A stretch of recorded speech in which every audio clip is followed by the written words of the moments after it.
Later today, of course, the Republican National Convention is starting in Milwaukee in the shadow of the attempted assassination of former President Donald Trump. Trump landed in Milwaukee just last night. Joining us today is political science professor Rob Preuss with MSU Denver, and we appreciate you. You've been very available chatting with us over the last couple of days, so thank you for that, first of all. Definitely. You know, especially with the convention starting today, what do you think is going to be the impact on the tone and the conversation there? Right. Well, when we just saw this morning that Donald Trump came out and said he was going to change the nature of his Thursday speech quite a bit, focusing more on unity as opposed to attacking the Biden White House record.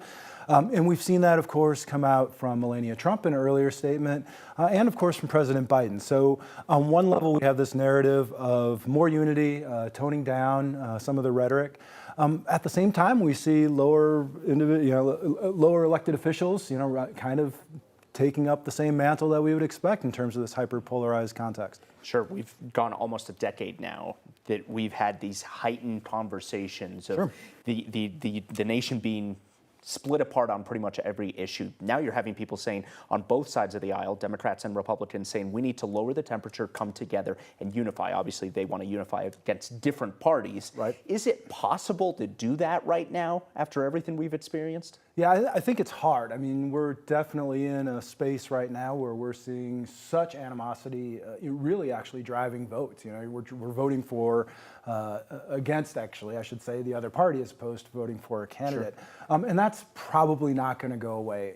Ideally, and I think we're starting to see some hints of this, although how long that will last, it starts from the top, right? Mm-hmm. That's where voters and other partisans get their cues. But we're still going to see a lot of this underlying animosity. That's not going to go away because of one event. I am curious, in the past, we've been giving kind of a timeline of previous assassinations and attempted assassinations. I mean, right.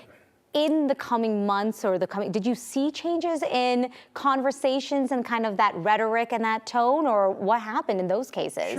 Sure, and you do, but they're a different type of situation. So, for instance, if we go back to Ronald Reagan in 1981, you certainly saw a rally around the president after he was shot by John Hinckley, but that was early in his term, right? It wasn't in the midst of this election campaign. And John F. Kennedy's assassination was so public and so dramatic that it really, kind of united the nation at the time. And of course, we had a vice president be a successor.